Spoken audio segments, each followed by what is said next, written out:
Hey, it's Jay. I wanted to extend a special thanks to those of you who have listened and left reviews on iTunes for this podcast. Please leave a review if you haven't done so already. We sincerely appreciate it. We're producing this show independently, and unfortunately, that is not free. We have to pay for digital hosting space, software, equipment, websites, and travel out of our own pockets. But we'd love to keep this show going as long as possible. Pledge your support by visiting www.bigbuckregistry.com/pledge. Thanks for your support and enjoy the show. Big Buck Registry's Deer Hunting Podcast, powered by Advanced Takedown Tree Stands, episode number 189. Laura Zerra, Survivalist, Persistence Hunter, Naked and Afraid. Please support our sponsors as they make this show possible. Today's show is sponsored by Advanced Takedown Tree Stands and Morse's Sporting Goods.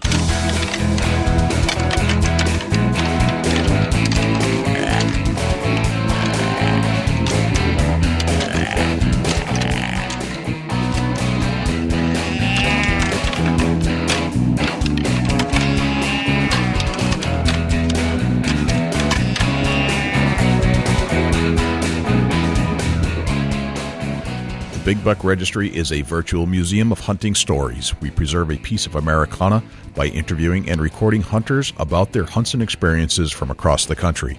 And who knows, maybe we'll learn a thing or two along the way that'll help us take our hunt to the next level. Hi, this is Barry Wenzel from Brothers of the Bow and Trophy Whitetail Boot Camps. I'm not really sure what a podcast is, but you're about to push play on what is now my favorite podcast, Big Buck Registry's Deer Hunting Podcast. No, Chuck Testa. No, Chuck Testa. And you're still listening to the Big Buck Registry Deer Hunting Podcast and trying to say that 3 times and not screw it up. Hi, this is Dan Infold from HuntingBeast.com. You're about to listen to one of my favorite podcasts, Big Buck Registry's Deer Hunting Podcast. Hey, what's up, everybody? This is Jay, and I'm hanging out here in my studio while Dusty is in his studio, and we're psyched to be back on the air, bringing you what we believe is going to be one of the most interesting podcasts we've done all year. We're going to be talking to Laura Zerra from Naked and Afraid. She's super interesting, and she's got some knowledge there, Jay, that, not everybody's got. So I think that we're going to dig into a little bit about survival, and I don't want to spill the beans right here, though. But, yeah, just hanging out in the studio with everybody, and thanks again for tuning in with us every week, man. We appreciate that. Just a true blessing to be here, Jay, really. Completely agree. I hope you're tuning in on iTunes as usual, and please subscribe and leave us a review if you are. I do want to let everybody know that I am going to be down at the Trinity Sportsman's Outdoor Show coming up here in New Hampshire on April 1st. So if you're in New Hampshire, definitely come down and join me and take a look around. There's a lot of great vendors down there, a lot of great outdoors people from all over New Hampshire. So again, Trinity Sportsman's Outdoor Show in Concord. Very cool, Jay. Should be a fun time. Come down and join Jay there at the sports show. Yes. You going to be anywhere, Dusty? Yeah, Jay, I'll be at the Ohio Deer and Turkey Expo in Columbus, Ohio, probably Saturday, March the 18th when I'll roll into town. The expo is going March 17th, 18th, and 19th. So if you're headed up to the Ohio Deer and Turkey Expo, shoot me an email, dusty@bigbuckregistry.com. I'd like to meet everybody that goes.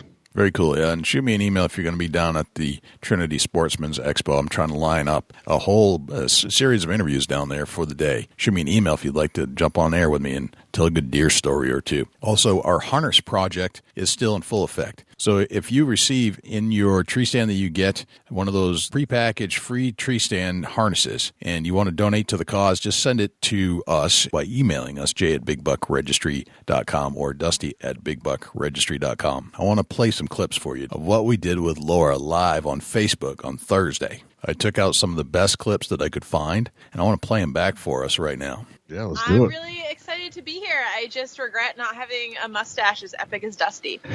That's awesome. So what do you think about that, her little comment about your mustache? The mustache, it has come and gone, Jay. No longer available. No longer. All right, you get rid of it. All right, here's the next clip. Have you ever been attacked by a wild animal? I had a little struggle with a civet in Asia. It's kind of an animal that's a cross between a cat and a raccoon. But I asked for that. I was definitely trying to catch it by hand. And That was the only time I've ever had kind of a negative altercation. But I mean, I've been face to face with grizzly bears, sharks, crocodiles. I mean, everything. And I've never had an experience where I didn't deserve what I got.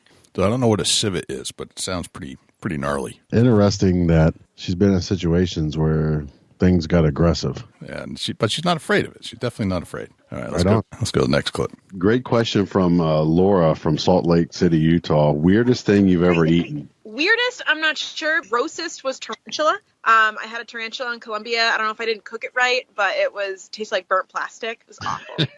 So eating a tarantula tastes like burnt plastic, and I don't really want to know what the rest of that tastes like, but here's what she says about burnt plastic. What's burnt plastic taste like? I don't know, kind of like a bad perm. I don't know what a bad perm tastes like, but that's what it smells like. So it's a tarantula tastes like a burnt plastic, and burnt plastic smells and tastes like a bad perm. Yeah, perm stinks on its own. Right. I agree. All right, here's the next clip. So you're out in the wild and filming is over. What's that first shower feel like when you get back to civilization? Never gets old. Oh my God. I love it. I mean, hot water, right? It feels so good. Yeah, I mean, it's the fact that, I'm pretty clean when I'm out there. You bathe every day, but hot water, awesome. Do you have soap when you're out in the wild? So I like to exfoliate with sand. Usually you can find like pretty coarse sand. But as far as soap goes, if you're lucky enough to be in an area where there's plants that have saponin in it, that you can actually lather them up and it creates kind of like a soap. It's not anything as amazing as what we're used to, but it still gets you clean. So pretty interesting. I mean, it reminds me after a week of like turkey or deer camp, no matter where you go, the first thing that you kind of think of is, hey, I need a shower. Yeah, no doubt, man. It's definitely a feeling of a shower that you just like, wow. Yeah, here's the next clip. Favorite way to start a primitive fire? I think that it depends. If I don't have a lot of material, then hand drills are super easy to make. But a bow drill, you can have more variables. And, if it's raining, it's going to be really hard to get a hand drill. Bow drills, you can have a lot of things go wrong. You can still power through it and make it work. So old, reliable, probably the bow drill. All right, so we're going to the bow drill. If you get stuck in the woods, forget about the other stuff. Make a bow drill if you have the utensils. And then finally, here's the last clip. And I think this one kind of tells you all about Laura's spirit. Andrea Bierman asks, what or who inspires you? I love people who have gone through, who have been dealt bad cards and are optimists and make amazing things happen in their lives anyway. I'm just really inspired by people who can have optimism in the face of challenge. Optimism in the face of challenge. So I think that kind of sums up what Laura looks at in life. So she's just a real positive person, and I cannot wait to get to this interview. So let's go there, but before we get there, let's turn to Jim Keller with the Deer News. For the Big Buck Registry, this is Jim Keller with the Deer News. Our first story this week, baiting bill could change deer hunting in Alabama. This story was originally featured on the Montgomery Advertiser website and was reported by Marty Roney. A bill working its way through the Alabama legislature could bring major changes to deer season in the state. Hunting generates a $1.8 billion yearly economic impact in Alabama, according to the Hunting Heritage Foundation. White-tailed deer is the most popular game animal in the state, according to the Alabama Department of Conservation and Natural Resources. The bill will allow hunters to use bait for deer and feral hogs. Current law allows hunters to use supplemental feed, called bait by most folks, if the feed source is at least 100 yards away from the hunter and out of the direct line of sight. This bill does away with the distance and view requirement, but adds a twist.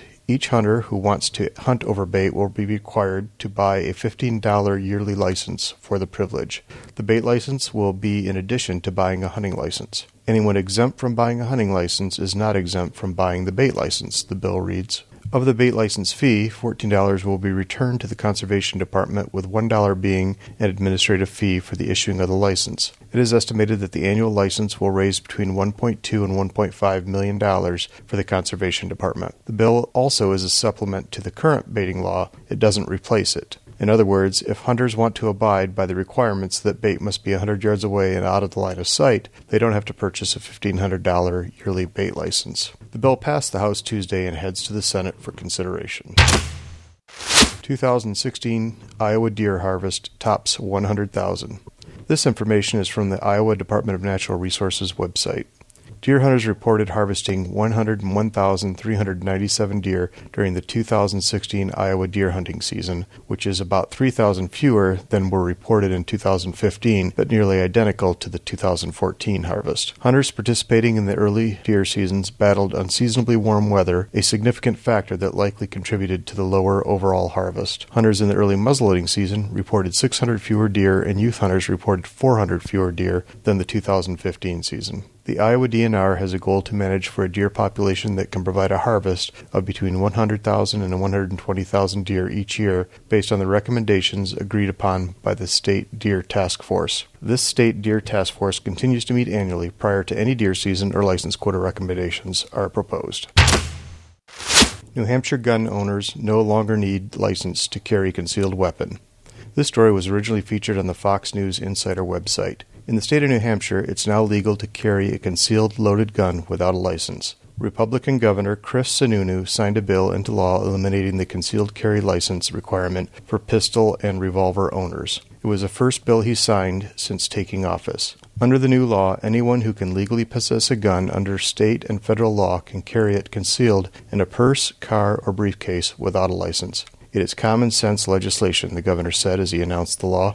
This is about making sure that our laws on our books are keeping people safe while remaining true to the live free or die spirit. New Hampshire is already an open carry state, and the new law makes a concealed carry license optional rather than mandatory. According to the National Rifle Association, New Hampshire is the 12th state to enact such a policy. Before the law, anyone who wanted to carry their gun concealed had to apply for a license with the local police officials who would decide if they were quote-unquote suitable for one. Detractors said this system was too subjective. In New Hampshire, the Second Amendment is your concealed carry permit. Editorial. New Hampshire has joined 11 other states with the passing of their constitutional concealed carry law. The other 11 states are Alaska, Arizona, Arkansas, Idaho, Kansas, Maine, Mississippi, Missouri, Vermont, West Virginia, and Wyoming.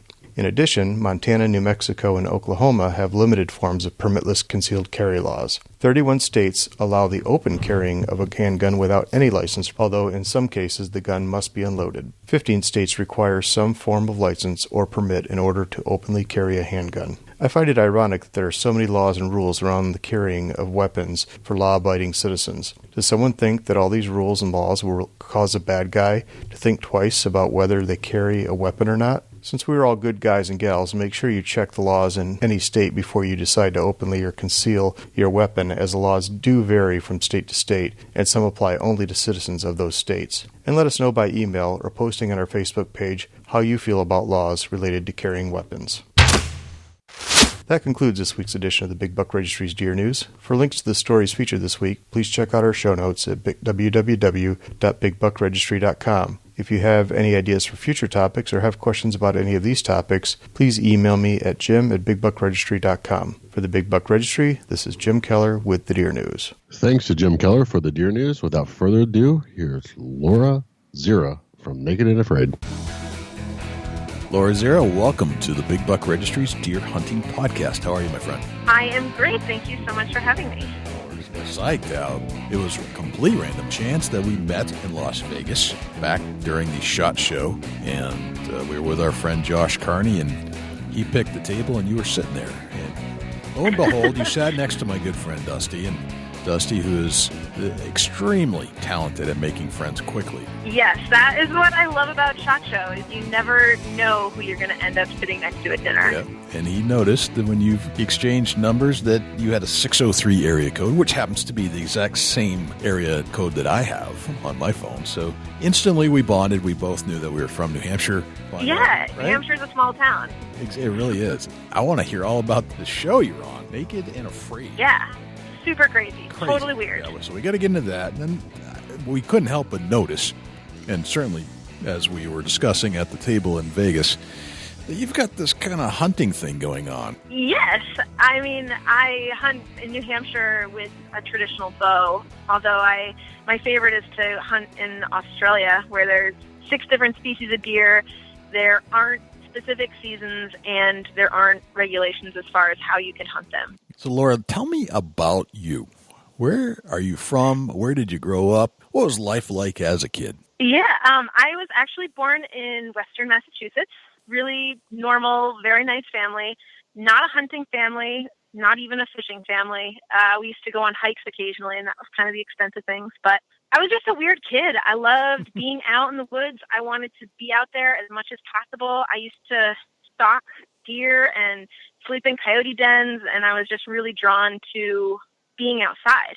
And the older I got, the more frustrated I got that I was kind of like this alien that would be out there observing this world that was going on, but then I'd have to go home for supper and go home and sleep in a bed, and then, you know, I could visit again. But I felt this huge disconnect. So I wanted to learn how to be more of an animal and exist in that world in a more real way. And that's kind of where my inspiration for becoming a survivalist came, was I wanted to learn how to meet my needs out there. I wanted to figure out how to go out there and find my own food, find my own shelter, and survive like the animals I loved watching. That was really where it all started. Gotcha. So you're a self-proclaimed weird kid. Totally weird kid. Misfit. What? So did you have friends like in high school that you could do this survivalist kind of stuff with, or were you on your own? I mean, I was a super nerd in school. Okay. I had friends, but I kind of had this weird dual world where I'd go to school and smile and dress pretty, and then I would go home after school and, you know, take off my nice clothes and throw on something junky and go and like climb through a swamp, you know, and occasionally I would get a friend to go with me. Usually it was only once because their parents would get ticked off that they came home, you know, missing a shoe and covered in dirt. So it was something that I just really enjoyed doing by myself. I mean, I would have loved to do it with other people, but it didn't always work out that way, and it didn't necessarily matter to me. It was where I felt most at home and most alive, really. Right. Gotcha. I think we have some stuff in common. I don't know if it's just that's the way New Hampshire raises their kids or what. You know, and I love that. You know, when I was young, I really felt like there was nobody else like me in the world, and I didn't know anyone else that was like me, and I thought I was going to go through life as this weird hermit, and it turns out the world is full of people who are crazy like us, and it makes me really happy because I feel like the more I explore the world, the more I meet these people, and the more I'm like, all right, that's cool. I'm not alone. There are people that are my type of crazy. Yeah, it's funny because when, you know, it kind of was the preppy jock, try to hang out when the popular crowd, but when nobody was looking, I'd disappear into the woods and I'd put on my work boots and my blue jeans and a white T-shirt, and I'd grab a fishing pole and I'd go wading up to my neck in miry brook, and I'd go catch as many native brook trout as I could get my hands on, and I'd do it all the time. And you couldn't explain that to somebody that was in that preppy clique because they didn't understand why the heck you'd want to go get all muddy and dirty and go into some place that smelled like a swamp and just hung out. Absolutely. That's the best. I mean, I feel like if we knew each other when we were younger, we would have totally secretly hung out. I completely agree. We would have been doing that, and nobody understood it, except for I had a couple friends that did it with me on occasion, but for the most part, I could not find anybody to do anything but, you know, throw a baseball around a diamond most of the time. I think the coolest thing about survival becoming a mainstream thing is that more and more I talk to kids and younger people, and people are getting out more. It seems then, you know, maybe it's just my perspective on the world that's changed, but I feel like kids are getting out more, and you see these kids running around with their little Bear Grylls survival knives, and it's like they're inspired and they want to go out and they want to, you know, even if it's just for an afternoon. I mean, you can see the other side of that, and I think it's still, you know, the technology is still an issue, and there's kids that are going to that. But I do like to think that survival becoming popular is having a positive impact on kids getting out there. Good. Now, we talk about doing this as kids, but it turns out you did it as an adult and did it in front of a camera. And I still do it today. In fact, I was out coyote hunting this afternoon. Right after work, I changed out of my suit and I got into my hunting clothes and went right out into the deepest swamp and stepped into something that I thought was frozen and wasn't, but it didn't matter. I kept going. So I'm still doing that as an adult, much as you did on camera for the entire world to see. Yeah. Yeah, I mean, it's something that the older I got, the more I thought maybe I'd have to give up what I love doing and get, you know, quote, a real job. And I feel really blessed in that I've been able to continue doing what I'm doing, perhaps because of my stubbornness, but for as long as I have. I mean, I feel like even when I'm in, this world, I still try to get out as much as I can. I try to get out at least once a day and go somewhere where I can't hear the cars anymore. And, I get that solitude of nature. And, I'm really lucky in that sometimes people want to watch and there's a camera crew following me, and it's totally weird. It is kind of weird, but kind of cool too. In some but kind of like really cool, for sure, really cool. So tell me about the show itself, Naked and Afraid. Let's kind of start at the beginning, because there's some people that are listening to the show that haven't watched the show, but I guarantee you're going to go try to find some playbacks on some streaming. Tell me about how that all came to be. Right. So Naked and Afraid is a show on Discovery Channel, and it basically, the premise of the show is that two strangers go out, they each get to bring an item, and they get stripped of their clothes, meet for the first time naked in some remote location, and have to survive 21 days of complete full survival. So I was in Panama, the Amazon, and then I did a 40-day Naked and Afraid XL experience in Colombia. And I didn't know that when they were first contacting me, I was actually the second episode to ever be filmed. So the show hadn't obviously gone to air. No one knew about it. And I got a random phone call, and I used to teach survival all around the country. So when they were casting, they actually kept running into my name when they were calling these different survival schools. There's not a ton of women in the industry. My name kept coming up. They called me up, and it was hunting season. So they wanted me to fly out to LA, and I was really resistant. But they finally convinced me to go out and audition, and I had no idea what I was getting into. But later, I was taking my clothes off on a deserted island off the coast of Panama and meeting a naked stranger. So it happened really fast, and I haven't looked back since. It kind of it was a really good experience. Gotcha. But yeah, a little weird. So you're into the survivalist teaching, basically. So you're a survivalist by nature, and so you're into teaching how to do this as well. So your name just kind of came up on Google searches frequently, it sounds like, and then there was somebody in probably Los Angeles trying to concoct a scheme that would be good on television, and came up with their premise, probably pitched their show, and said, now we got to find some people. And your name popped to the top of the chart. So they said, so what was that conversation like when they were trying to reach out to you? How did that go? I mean, first of all, there was no credentials. There was no, let me see your badge to show me you're really part of this production company. I was almost wondering if it was someone just playing a prank on me. And then when they said they wanted to send me a ticket, I was like, okay, great. They sent me a ticket to LA, and I'm flying to LA, and I'm thinking, oh man, there could be anyone waiting for me when I get off this plane. I don't know who's picking me up. I have, no, it could be an elaborate ploy. I'm going to be sold into slavery somewhere. And it was really weird. I got taken to this hotel room, and it turned out to be legit, thank God, because, I've done stupid things in my life and I've gotten away with them, and that would have been a bummer. But, it was, it went well, and it just all happened really fast. Gotcha. So it went from phone call to plane ride to hotel room to let's ship you off to some foreign land and see if you can hang out and actually make it for a few days. Yeah. Wow. Yeah. Yeah. It was very weird. The premise of the show, Naked and Afraid, I got to figure this out. Why naked? Why naked? Yeah. Everyone wants to know why naked. I mean, when you think about it, clothing is your first line of shelter. So when you take that away, you are exposed, physically and also mentally. It just strips you of everything. And you go out there, and when it rains and you don't even have a t-shirt on, it's cold. I mean, 70 degrees feels freezing cold when you're naked. And the bugs can bite you everywhere. So it just takes everything up a level.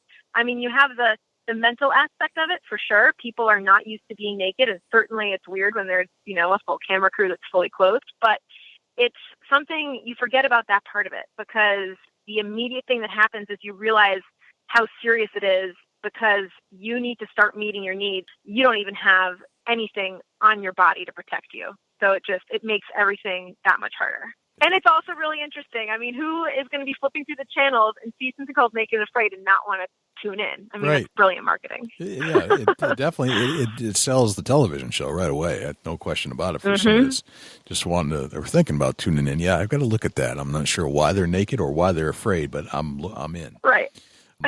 Wow. Exactly. But I do understand the whole naked part. I mean, you were completely exposed. So as you land, your first job is to go find clothing. Is that kind of what you're thinking at that point? Actually, I found out pretty quickly that there's a reason that a lot of indigenous people in tropical areas don't necessarily wear clothes, and unless you have an animal hide right off the bat to work with, trying to make clothes with plant materials. I mean, you think the idea of a grass skirt sounds awesome. So you have this grass skirt and it dries out as, grass does when it dries, and the wind blows and all of a sudden you're getting paper cuts in places that I don't want to talk about. So right, okay. Clothing was actually more of a hindrance than a help. But the first thing for sure is shelter. So building some kind of shelter so that if it rains, you can get out of it, because you can get hypothermic and die in a matter of hours. Even if it's a tropical area, the temperatures can drop. And if you are cold at the beginning of the night, as the temperature continues to drop and you continue to be wet, it can turn real serious real fast. So shelter is definitely number one priority. Gotcha. Okay. All right. Speaking of the skill set that you have, I'm interested in learning more about how you develop those. How did you get your skills? What helped you? Where did you learn how to do all this stuff? Well, I'm 31 years old. So when I first started out, it was, the internet wasn't what it is now. And I really wanted to learn stuff, but I didn't know anyone. I didn't know where to turn. So I really did a lot of trial and error, and I learned by failure. And I kind of had this philosophy: the greater the need, the greater the result. So I would put myself in these crazy situations that, started out pretty mild by my standards now, but got more and more intense. And when you're out there and your only option is to figure it out, it's amazing how innate some of this stuff is. It's incredible how much of it is just common sense. And if you get in the right mindset and you start to realize, the first thing is realizing what your basic needs are, and then trying to figure out how to meet those needs. So you start out and it's pretty rough and uncomfortable, but the more you learn, the more you figure out, then the more comfortable you get. So it was a lot of trial and error. I mean, I did meet people in my travels that had different skill sets. And I was lucky enough when I was in college, actually, my ethnobotany teacher grew up in Venezuela with a tribe. His dad was an anthropologist. So he taught me how to build primitive bows and primitive arrows, and got me started on my primitive hunting path. And, there's certain skills I learned, there's certain tips I picked up, and really the majority of it was just messing up a lot, having nights where I was really cold and really hungry, and then saying, I never want to be in that position again. How can I prevent that from happening? What did I learn? And pushing through it. So a lot of it self-taught is what you're saying. Yes. Gotcha. Yeah. Give us one memory where it was a miserable night, and how did you change it?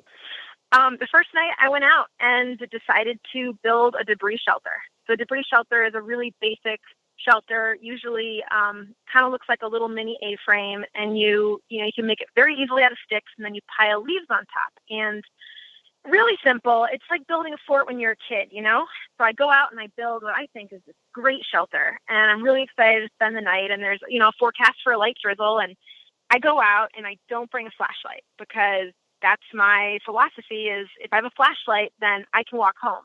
If I don't have a flashlight, well, I'm going to stay out here. So, night falls and I'm all comfortable in my little shelter, and the, night goes on and I start to get a little bit colder, but I'm like, I got this.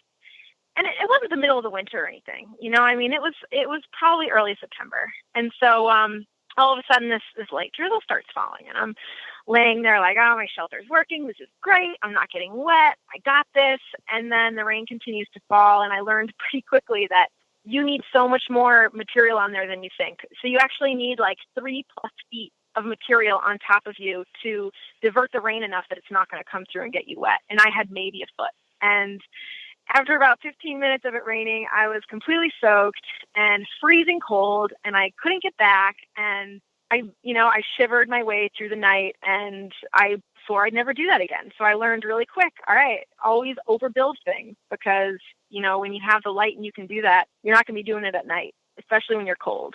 Gotcha. So that was your first experience out. It was probably my second night ever out. I had one good night that got my confidence up, and I'm pretty sure that was the second night I ever spent out without a tent. Gotcha. How did you prepare yourself to say, hey, I'm going out and I'm going by myself, and I'm going to stay out there. What did you do mentally to ready yourself? I mean, I think it was just this great desire that I had. It was just something that I wanted to do. I didn't go camping when I was a kid. I think I slept out in a tent in the backyard maybe twice, and probably didn't make it through the whole night because I was too young.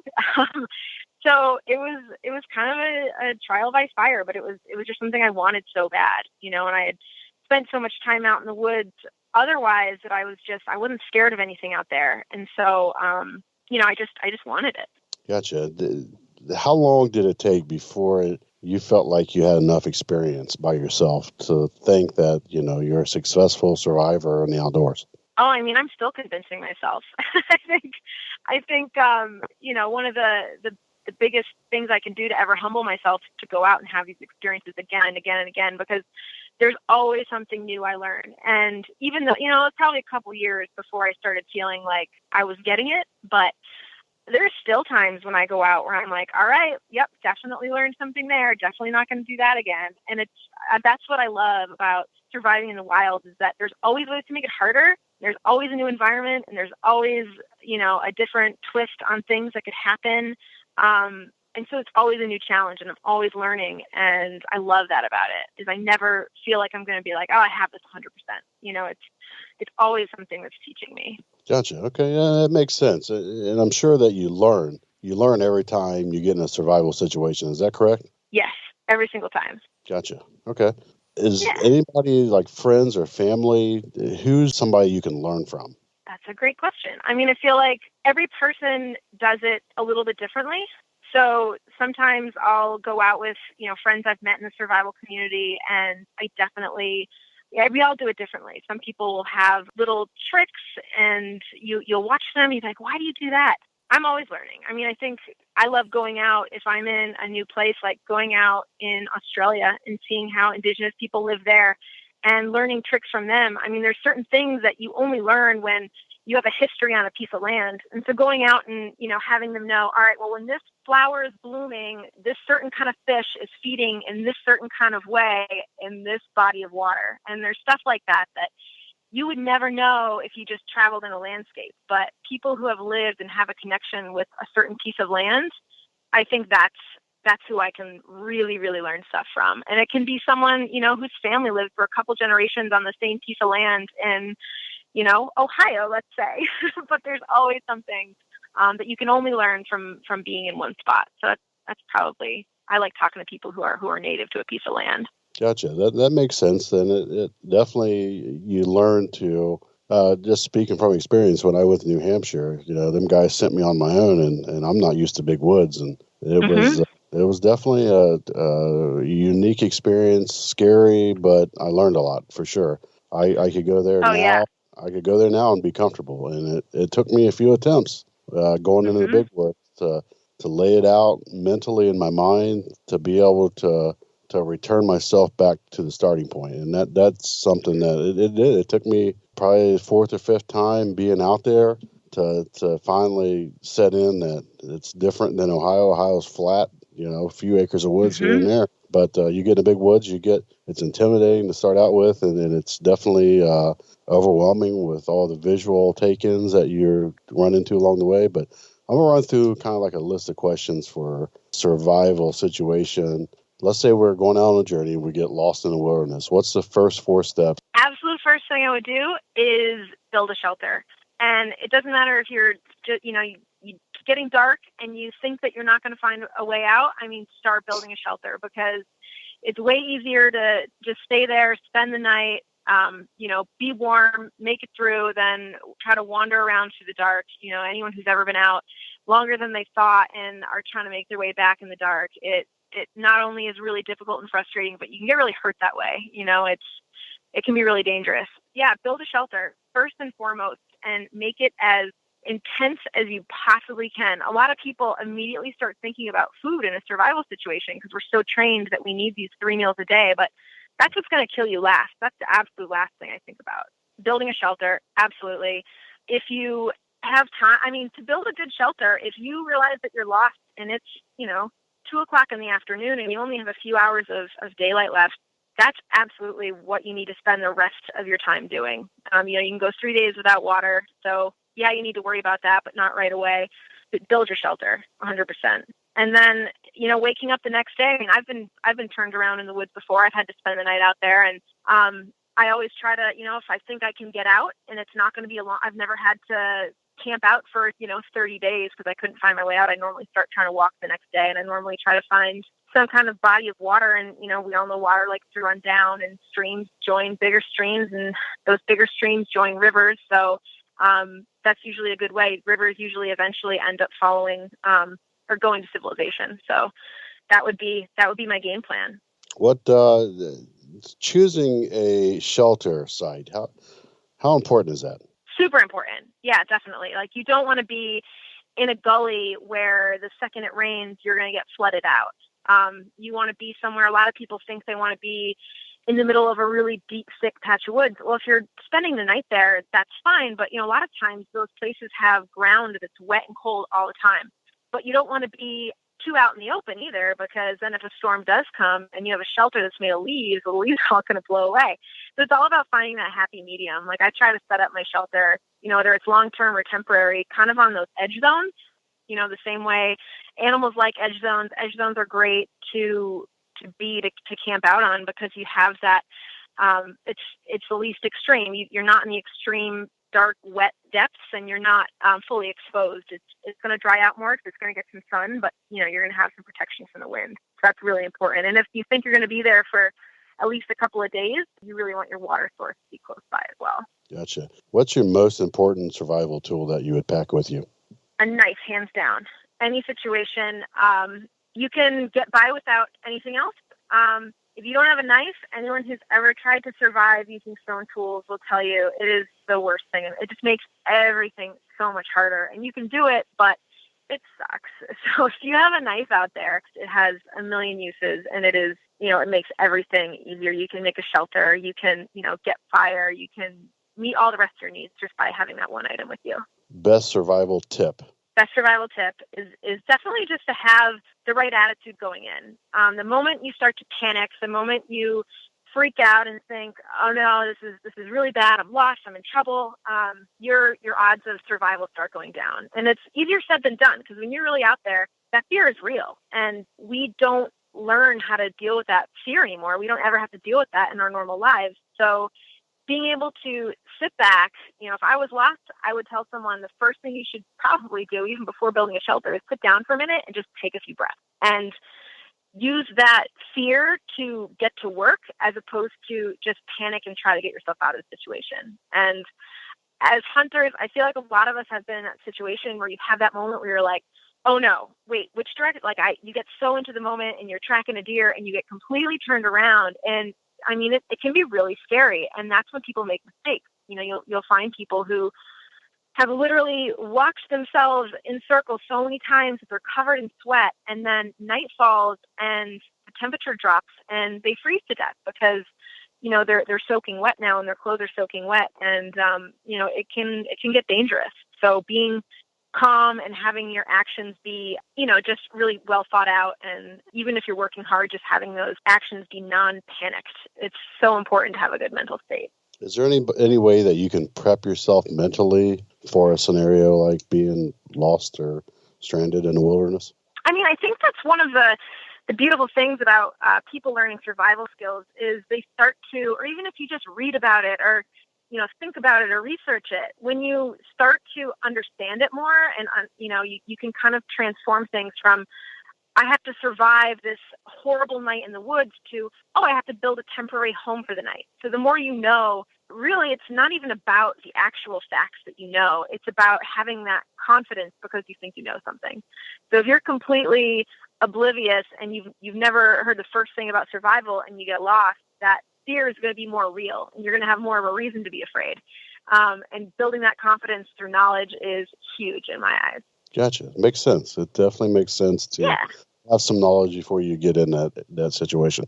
All right. Do you have any medical background, Laura? I've done wilderness first aid, and that's about it. I'm not an EMT or anything like that. basic knowledge. What's probably the most important basic knowledge of medical field that you would need to know in a survival situation? I mean, I think it's just knowing when to make a move. I mean, prevention is obviously huge. Even if you're the most skilled, trained doctor, if you're way out in the backcountry, there's only so many things you can do. I mean, knowing how to treat bleeds, sprains, your basic wounds that you're going to need, knowing how to make a splint and being able to make a splint that you can actually walk out on. Really basic stuff, because any knowledge you have more than that, I mean, if you're not in the right setting, you're not really going to need to know how to use it. So, your basic stuff, I would say bleeding, knowing how to diagnose the concussion, basic, how to deal with snake bites. Certain countries that you're in, there's actually ways you can really increase your odds of surviving a very venomous snake bite. Really basic stuff. And you have that confidence that when you're in that situation. But I mean, also having a plan B, having a satellite phone with you in that situation can be life or death. That makes complete sense. As far as having that lifeline, that's something that's more often overlooked, I'm sure. Mm-hmm. Yeah, and I'm guilty of it. I totally will go out and not have a sat phone on me, and it's a calculated risk. It's a risk I know I'm taking, and there's certain things where if something happened to me way out in the backcountry and I have no way of alerting anyone, I mean, I realize that I'm going to be in trouble. But it's a calculated risk for sure. Gotcha. Let's get into a little bit about water and how to purify water. Can you touch bases a little bit about when you know that you got safe drinking water? Yeah, pretty much any water that you're going to find out in the wild, you should boil. There's ways of filtering it, but there's certain bacteria that can get through a basic filter. So boiling's the only way that you're going to know how to treat that. I mean, I've gone out, and I probably shouldn't admit to this. I've gone out on, treks for a few weeks out in the mountains in Idaho, and haven't treated any of my water, and I've been fine. But the problem is that if you do get giardia and you're out, I've also had giardia, and when you're out in a backcountry situation, it seems like it would just be an inconvenience, but it's actually crippling. And if you can't get out to get food, you can't even get to the stream to get water, it's pretty scary. So, I think after getting giardia, I started thinking more about making sure I boiled all my water.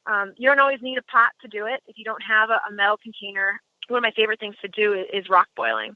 And you can make a container out of bark. You can make it out of an old, I've made them out of water buffalo horns in outback Australia, some kind of vessel that's going to hold water. And you take rocks and you put them in the fire and you heat them up, and then you take the rocks and you put them inside the vessel. And once you get enough rocks in there, it'll transfer the heat and the water will actually come to a boil. That's a good little boiling water hack that I love using. Yeah, boil your water for sure. Unless you find a water vine or, some place where your water's pure, a spring that is a spring. Otherwise, always boil. How do you prepare yourself for navigation as far as north, south, east, and west? Is there anything that you can tell us that will help you in your direction capabilities? I mean, definitely knowing, here in the Northern Hemisphere, when we look up at the sun, knowing just the simple fact that the sun rises in the east and sets in the west and is generally going to be in the southern part of the sky. If you have sun and you can look at that, I mean, you're in a lot of shit. Like, people get freaked out and want to learn how to navigate by stars, and chances are, unless there's a full moon, you're not going to be moving at night anyway. Even if it's a cloudy sky, you can generally tell where the sun is. So what I always do, if I'm going into a big tract of land, I'll take a really basic look at a map and I'll say, all right, I know that if I walk far enough to the south on this piece of land, it might be 10 miles, it might be 20 miles, whatever it is, I know that I'm going to get to a road eventually. And then I know that if I'm in this situation and I get turned around, it might suck. I might have blisters on my feet by the time I'm done, but if I walk generally south, I know that I'm going to get out. So that's just something really simple and basic. There was a woman who was hiking on the Appalachian Trail, and she ended up spending 30 days about a mile off the trail. She got turned around when she went to the bathroom, couldn't find her way back, and she ended up passing away right in the side of the trail. If someone had taught her just basically how to walk in one direction, it would have saved her life. So that's just a trick that if I could have everyone do one thing, that would be it. And if it's nighttime, don't start running around trying to find your way out. Just settle in for the night and try again in the morning. I've known people to walk off cliffs because they were trying to navigate at night, and it sounds impossible, but when you're in that panic state and you're trying to move, it's easier said than done. Then all of a sudden you're in the middle of nowhere, you have no idea where you are, and you have a broken ankle, and that's not a good situation. Knowing that you've been on Naked and Afraid, what's the most dangerous animal that you've encountered? Well, the most dangerous animal.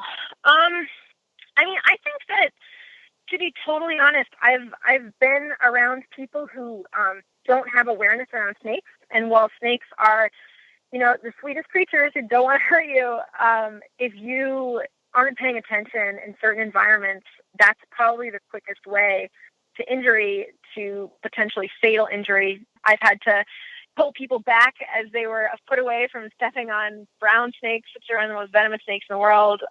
Same with rattlesnakes. It's just that if you haven't grown up with snakes and you don't have to have that awareness towards where your feet are going, it's really easy to make that mistake. So I definitely think in certain situations, that's probably the most dangerous. I mean, I've swam with sharks. I've gotten really close to crocodiles. I've been face to face with grizzlies, but I would say that snakes, every time you step on a snake, it's going to try to bite you. So it's probably the one people have to think about the most. One more question for me before I turn you back over to Jay. When you go on a survival adventure, do you tell family goodbye, that there's a chance that you may not return? I hate goodbyes. So no. If it happens, it happens. They know that, I was happy. Probably not in that very moment, but up until then, I hate goodbyes. Very good. Well, we've covered quite a few questions there, and I think you answered them very thoroughly, Laura. Nice array of questions, Dusty. I'm very proud. I know. Very good. I just want to cover the basics for the audience, and hopefully someday we'll get an email or a message saying that, hey, one of your guys' questions saved my life, and that's what it's all about here at the Big Buck Registry. I had a question about the knife. You said that you like bringing the knife into the woods. One of your favorite things as a survivalist. What did you bring with you on the show? Let me back that up. Were you able to bring something with you, and was it a knife? Yes, all 3 times I brought a knife because I just would never want to be in that situation without it. It would be horrible.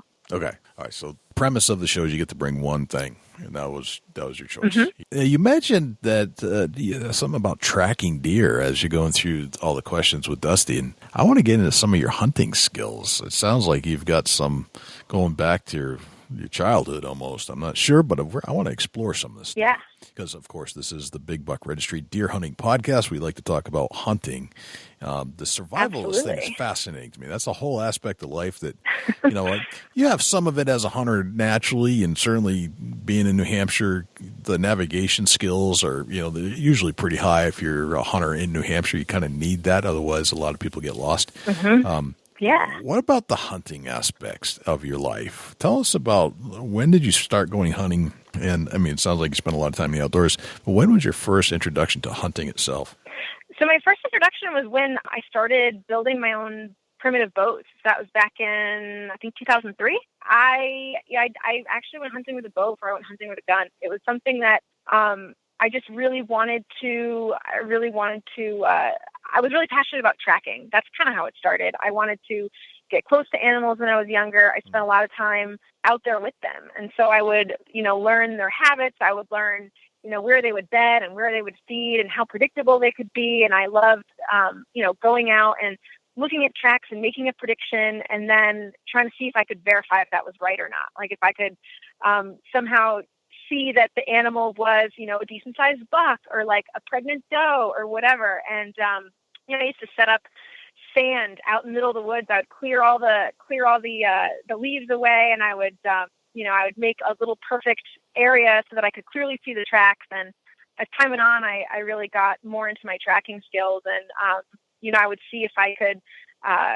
find deer beds. I started becoming really obsessed with hunting for shed antlers and just being able to predict where an animal was going to be at a specific time of year. So it wasn't just during hunting season. It was all year round, and learning how the behaviors changed and where they would move to, and what different times of year and different hormonal cycles would do to the deer. And so that was just a passion even before I ever picked up, something to kill the animal with. It was kind of a natural progression for me. I started eating roadkill. I learned how to skin and butcher and started eating roadkill because I really wanted to eat meat, but my eat wild meat, but my hunting skills weren't quite up to par yet. And then I learned got to start somewhere, right? I mean, let's start with road. I got to start somewhere. That makes sense.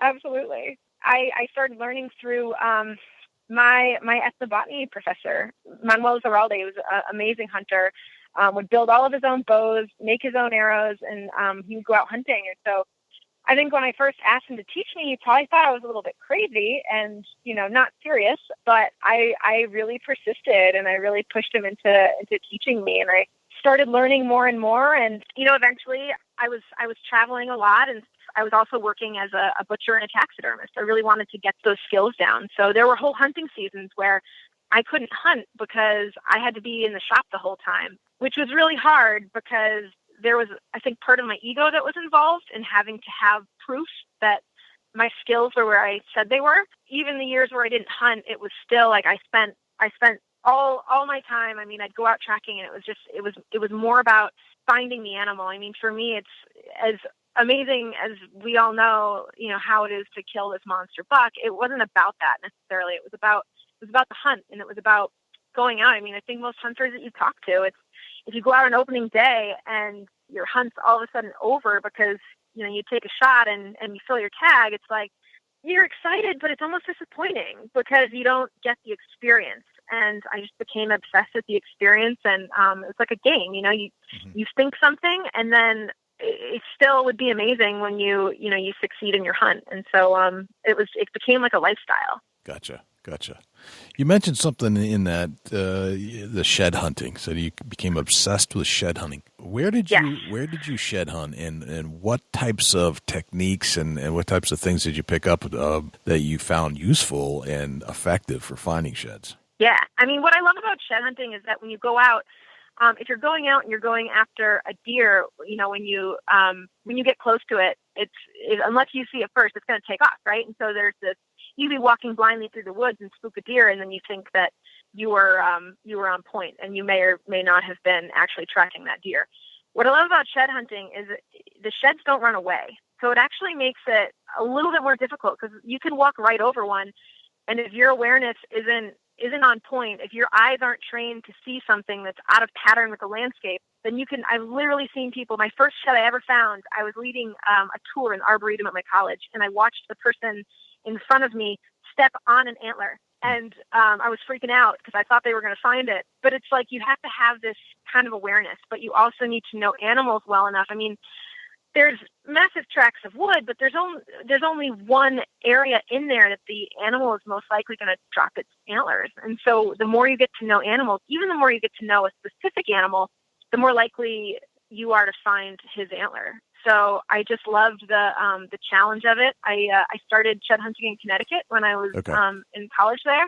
And then I did it in Vermont and New Hampshire. My favorite place is probably in between Idaho and in Australia. I had the best shed hunting day of my life there. I found 27 antlers. It was magical.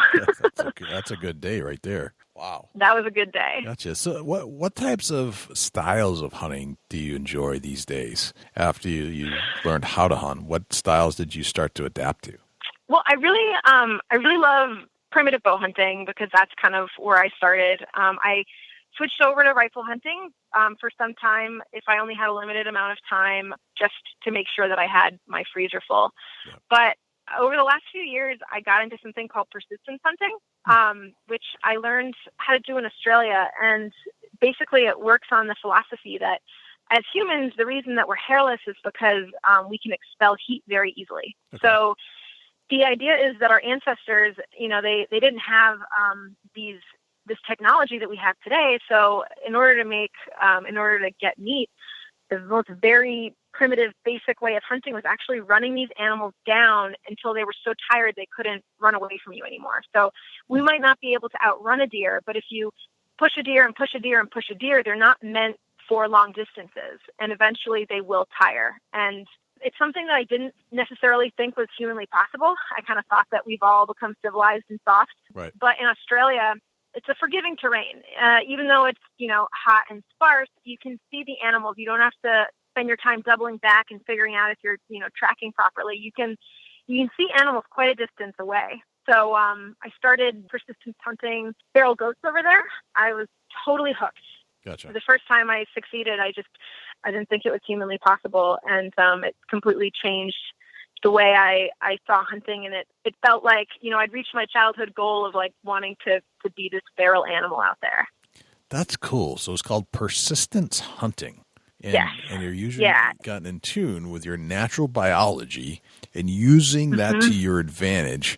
I don't think anybody's ever really thought about it that way. It sounds a little bit. No, like... I mean, it sounds like it wouldn't be possible. And I mean, I tell you what, when you're in the New Hampshire woods and you're pushing through all that brush, I mean, you could step on a deer and not see it, right? Because it's so thick and they're so amazing at blending in. But, it's something where in a landscape like Australia, or, they did it in Africa, obviously, it's completely possible. And it's, you don't have to run the entire time. Like when the animal walks, you walk. When the animal starts running, you pick up that jog and you just stay on it. And you start to notice when they start to get more tired. And, eventually they're going to make a mistake. They're going to get tired. They're going to falter. And that's when you put that last bit of speed and pressure on, and it's not foolproof. I mean, I've been skunked more times than I've had successes, that's for sure. And sometimes you're running after this herd of goats for like 6 hours, and all of a sudden they get this burst of energy from who knows where, and they take off into the distance. You're like, all right, cool. Like,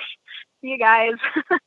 But it really pushes you, and I think it's also amazing because it puts you in that state where you just, time is not a thing. You're not thinking about time. You're not, you're completely in your body. I love when I reach that point. I love that about survival too. It's like you get to this point where it's like you just really tap into that animal part that we all have in us. Gotcha. That, it reminds me a lot of the northern hunters that use the tracking style of hunting, where you're using very lightweight clothing to go for a very, very long time on a deer track until you get close enough where you can actually get off a shot. That sounds very similar. Obviously, you're not doing it naked because you're in the middle of some cold, snowy weather. Right. But still, it's the same concept. You're trying to keep you're moving so much, and you're going to sweat. You're going to try to unload the heat as you move, but you try to wear very lightweight wool or something that's very breathable so that you don't overheat, but you just keep going. You keep going until that animal makes a mistake. Yeah, absolutely. And it's one of those things where for me, it's important to have an ethical kill, and persistence hunting. I mean, I always try to make it the quickest, most ethical kill possible. And the difference is that you're right there. You're right in the face of that animal with whatever's happening. You're right there. So you can make that animal have a really quick death, but if you shoot an animal with a gun or a bow, normally you wait and that animal goes and has its own moment. And the difference is when you're persistence hunting, you're literally on top of this animal, and it can be pretty intense, to say the least. I feel like you almost tune out to the point you're so in the zone that, I mean, I've been there, and all of a sudden I have this realization that I'm like sitting on top of a goat, and you're just like, what's going on right now? It's really interesting. I think how we have that primitive side of our minds that still exists, even though, I grew up in suburbia. Like, I didn't grow up some, living some feral life, but we still have that in us, and it's still like, you can still tap into that. And I think it's really interesting. Very much so. Dusty, you want to go on a deer hunting trip here with Laura and find out what her most memorable hunt was? Absolutely. I'd love to. Laura, where are we going here? Where are we headed? All right. So I'm taking you guys up to northern New Hampshire to a town of Groton, right by Newfound Lake. Really beautiful area, thick woods. Really thick woods. And so I'm out hunting with my .44 rifle. It really goes through the brush well. I was a taxidermist in Colorado at the time. So I literally had 2 days. I flew in for the weekend. That's all I could leave the shop for. And the pressure was on. So I've been tracking this buck. It was before the season ever started. I was still in New Hampshire, and I was just obsessed with this thing. My friend had found one of the antlers the year before, really unique antlers with these big scoops that were in the brow tines, and I was just obsessed with him. So I'm tracking this guy, and I know, where he was before the season, but it's, it's in the middle of the rut now, so things have changed. And I'm kind of trying to get in the groove of things, and I'm trying not to feel the pressure, but I'm also feeling the pressure because, it's 2 days. I have 2 days of hunting season. So, I'm out there, and I spend just from before dawn till after, even after shooting light wasn't there, I wanted to be out there to see if I could figure out where he was at. I'm tracking him, and I'm on his tracks for a while, and I see his tracks go through these 2 trees, and the 2 trees are like really far apart, and he actually had to walk around them because his spread was so big, and I'm freaking out. And first day goes by, and I don't see him, but I track him all day, and I'm thinking I have a really good idea about where he's at. I know the land really well, and I'm thinking I know the exact place that he's laying down. And I spend, I actually bring a sleeping bag out. I bury myself in this cliff, and, I'm waiting on this ledge, and I wait there all night, and I get up in the morning, and I just want to have the least disturbance in this area of woods. And I get up, and I'm moving where I think he is, and the entire morning, I can't for the life of me find a fresh track. And I'm feeling really down, and I'm really upset. And, the day's going on, and I just got in that mental state where I'm like, this isn't going to happen. I was kind of, almost frantic about it. I was like, no, I can't, it was meant to be. I was supposed to shoot this buck, and it's not happening.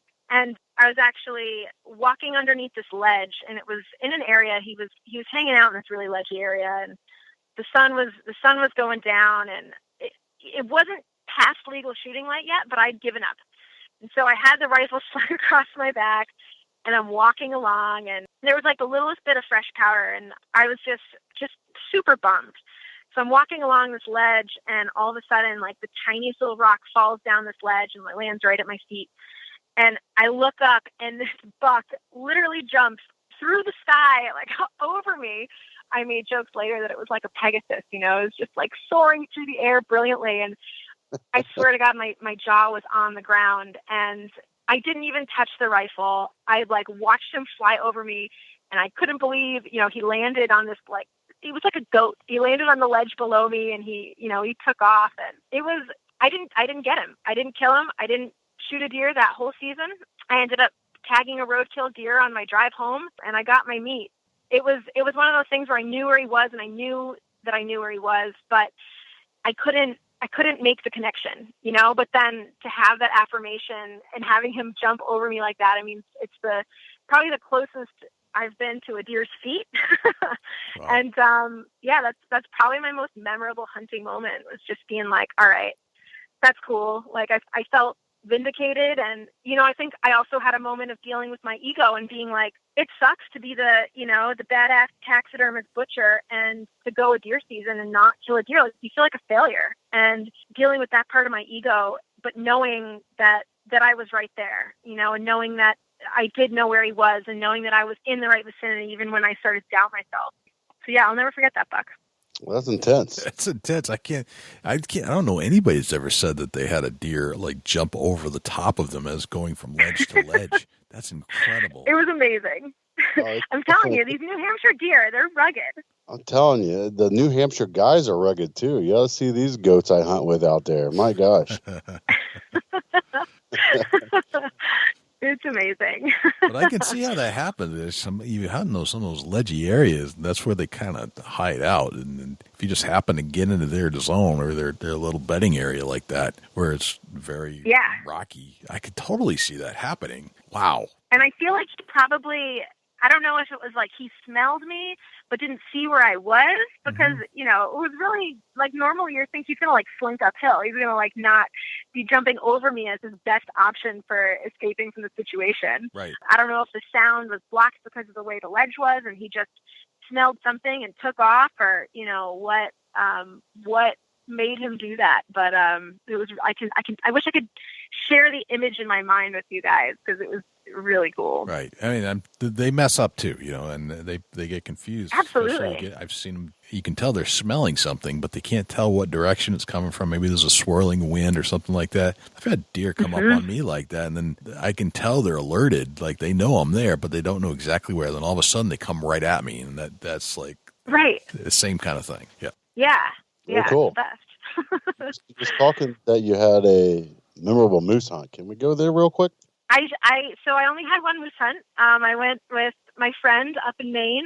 I've been out in moosey areas during the rut. I've been treed by moose out in the Tetons before.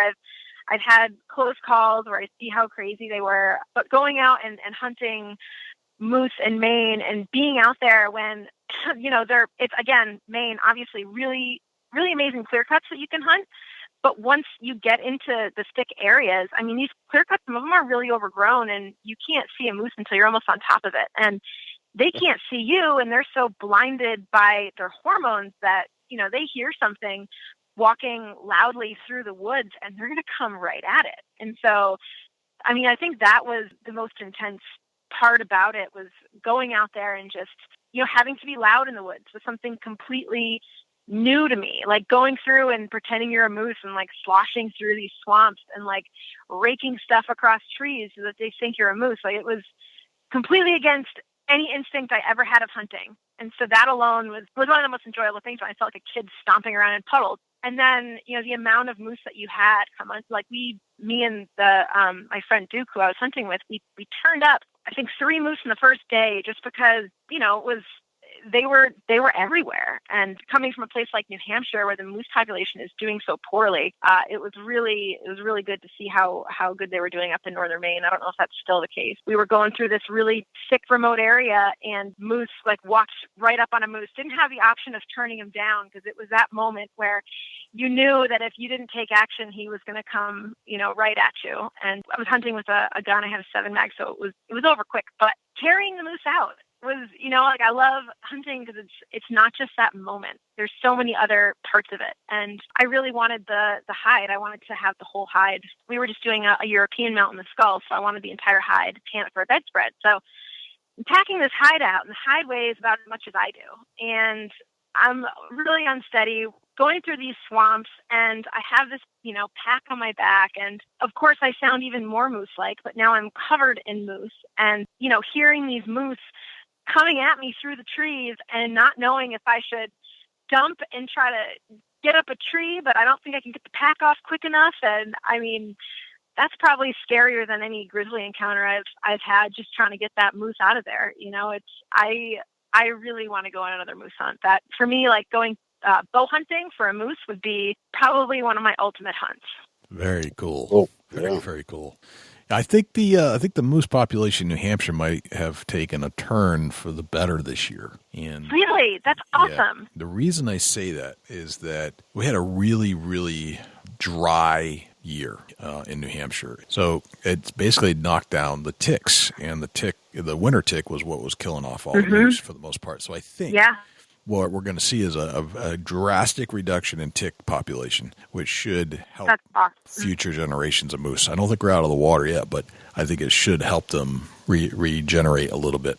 Yeah, I'm not going to lie. Like, I am, the biggest hunter advocate out there, but I was a little bummed out that New Hampshire kept the moose hunt when the numbers were down. I know it's a big revenue maker and that's important, but when I used to go out years ago, I couldn't go out in my backyard without seeing 3 or 4 moose. And I found, I've really only seen dead moose the last 3 years, and I find them every single spring. And this one calf I found, I was walking up to it and I thought I could have, you bet $1 million in the fact that it had a radio collar on, but it was just, all the ticks just all around his neck. And it was just so thick. It was disgusting and horrible. And, I'm so glad they're coming back, because that was really depressing. Yeah, I think this not only because of the fact that I love hunting for moose antlers.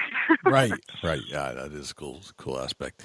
I think, this is just my pure observation. We won't know until the spring, but just knowing how dry it was, and knowing my actual experience walking through the woods in the fall, where I usually find areas that over the last 10 years. It seemed like I would get ticks, especially in the last few years. I could walk through an area in the fall and still have ticks on me. I didn't have that happen this year. And I think it was because of the drought. So that's an indicator to me that if I'm not getting covered in ticks, neither are they. From what I saw this fall, where I was deer hunting, I saw a lot of moose, and it seemed like they looked healthier than I've seen them over the last 5 years. Just a pure observation. So hopefully, statistically, that carries forward too, but that was my just pure speculative observation being out in the woods this year. Fingers crossed. I mean, it was bad there for a minute, so any improvement would be awesome. All right, Laura, I've got 10 rapid-fire questions for you. Number one, what's your number one hunting tip of all time? Learn to think like the animal. I like that a lot. That's a very good one. All right, we have these things that it drives us crazy if we leave at home or in the truck or at camp and we're out in the woods and we're hunting. What's that one thing for you that you kind of don't feel quite as comfortable in the woods without? I mean, I guess a knife, but I think that's the brilliance of being survivalist is I feel comfortable with nothing. That's awesome. I really like that answer. Very cool. You seem to be pretty easygoing and mild-mannered, but what's your biggest pet peeve in life? Oh, people with lots of excuses. People who have an excuse for the reason that they aren't happy or they don't do something they've always wanted to do. There's always a way around it. Gotcha. Very cool. All right. And you said you're 30, was it 31? Is that what you said? Mm-hmm. You're 31 today. What would you tell the 15-year-old Laura Zerra, knowing what you know today about life? You don't have to listen to what anyone says you should do, because whatever you want to do, you really can do it. Gotcha. Very cool. All right. You're somewhere in the world at a hunting convention, and a stranger walks up to you and strikes a conversation. They ask you what you do for a living. What do you tell them? I never really know how to answer that question, and I usually awkwardly say I'm a survivalist, and then they don't really know how to respond to that. Right. Then they're like, okay. Then what? Okay, aren't we all surviving? That's pretty funny. All right. What did you have for breakfast this morning? I had eggs with spinach. Nice. No roadkill? No roadkill. Gotcha. Super boring today. It's kind of boring. All right, you get your own billboard on the side of Route 93 in New Hampshire. It's a blank canvas. What would you put on that billboard? Oh God. I don't know, maybe my phone number and people telling me to call me when they find a dead moose so that I can have a freezer full of moose meat. That's awesome. Call me if you find a dead moose. It's actually a really good idea. I think it is. Yeah, it'd be right there, Right. They could see it right there. It'd be fresh in their mind. Yeah, you hit a deer, call me. You hit a moose, call me. Yeah. If I say the word successful to you, who's the first person that pops into your head and why? Ooh, wow. That's a really good question. Right. I don't know if I can answer that. Okay. You really caught me off guard with that one. I also don't know who my hero would be. I don't know who. I think that's so in the mind of the beholder that only you know if you're successful. So I feel like that's really hard. What's a typical day in your life look like? It's always different. I have to have some kind of adventure, whether it be because, I'm on the 25th day of a survival expedition or, even if I'm doing computer work, I always try to get out at least once a day and do something that is out of the norm. But yeah, there's no normal. Get up at different times every day, go to bed at different times every day. I'm usually in a different location most days. I'm probably the hardest person that you're going to ask that question to. Okay. And how about a deer hunting day? What's a typical deer hunting day look like for you? I really got into sleeping outside in the forest. So I usually wake up in a pile of leaves somewhere and then take off. I'm into sitting during when it's first legal shooting light and into probably, the 8:30 region or so, I'll sit. And then if I haven't seen anything, then I'll start moving. And then I'm sitting for the last little bit of the day too. Okay. All right. That's fantastic. All right. Those are the 10 questions. Did extremely well. Thank you for doing that. So, Laura, thank you. Yeah. What can we expect out of you in the near future here? Is there more survivalist television to come? And what other projects do you have going on? Yeah, I'll keep you posted. There's several projects I have in the works, so I have to be top secret about those for now, but definitely keep an eye out. And until then, I'm working on writing my first book, and I have a survival consulting business as well where I give people advice. I do location scouting for TV shows and kind of work to teach people from wherever I'm at. I like running workshops as well. If I know that I'm going to be in a certain location ahead of time, I try to set something up. But yeah, it's been virtual more often than not these days. Gotcha. All right. So, and just so we know, anybody that's listening to the show, we have this incredible blanket of social media out there. Where are all the places out there on the interwebs that we can find you? Yeah, so you can find me on Twitter and Instagram, and my handle is just @Laura Zerra, so it's easy, just my name. On Facebook, I'm one of 2 Laura Zerras in the world, so I'm pretty easy to find on there as well. That's that's the three main things I do: Facebook, Okay. Twitter, and Instagram. And then my website is just laurazerra.com. Gotcha. Laura, thanks for taking time out of your day to join us. Yeah, thank you guys so much for having me. I have to say, this is probably one of the most fun interviews we've ever done. She's hardcore, man, and she's just a free, fun, life-loving spirit, and I don't know how you can't like that. Yeah, for sure. It's amazing the knowledge that she has about survival and the places she's been, and it's super interesting. I just love her story, and it was just had a great time. I'm so glad we met her out in Vegas. Dusty, do we have a Chubby Tines tip of the week this week? Yeah, Jam, we'll get into a little bit about apparel. Sometimes the Chubby Tines tip of the week is sponsored by Morse's Sporting Goods. Firearms, used firearms, bows, used bows, located at 85 Kentucky Falls Road in Hillsborough, New Hampshire. Give Jim a call at 603-464-3444, morsessportinggoods.com. Your dollars go further in New Hampshire. There's no sales tax. Morse's Sporting Goods. I'm kind of not cheap on apparel, but I like to find a bargain. And man, right now is the time to get out to your local outdoor sporting goods store and find your apparel for the 2017 season. A lot of winter hunting clothes are on clearance right now, and it's time to utilize the sales and replenish your wish list as far as your hunting attire. Very cool, man. In the meantime, Dusty, when we're not hanging out here on the mic in the studios, where can we find you? First and foremost, shoot me an email, dusty@bigbuckregistry.com. I'll get back to you on there. You can also look me up on Facebook at Chubby Tines Outdoors or Instagram or Twitter at Chasing Antler. Jay, where can the people reach out to you when you're not on the mic? Best place is jay@bigbuckregistry.com. That's my email. Always tune in to the Big Buck Registry Deer Hunting Podcast on iTunes, and you can get there by going to bigbuckregistry.com/iTunes. Very simple. We're on all social media platforms. We're on Facebook, Twitter, Instagram. It's bigbuckregistry.com/Facebook, bigbuckregistry.com/Twitter, and bigbuckregistry.com/Instagram. We're on YouTube, where you can not only listen to all the shows, but we've got a lot of our other videos being posted there. We actually did the pre-podcast show with Laura. Is all active over there now, so if you want to go back and listen to what we did on Thursday Night Live, it's all right there at your fingertips. Oh, and finally, if you'd like to become a patron of this show, please reach out to us by going to bigbuckregistry.com/pledge, and all of the instructions will be right there for you to peruse through and decide how you'd like to support the show. We could definitely use the help. I'm Jay Scott. I'm Dusty Phillips. And this is the Big Buck Registry's Deer Hunting Podcast. We'll see you next week. Can't wait.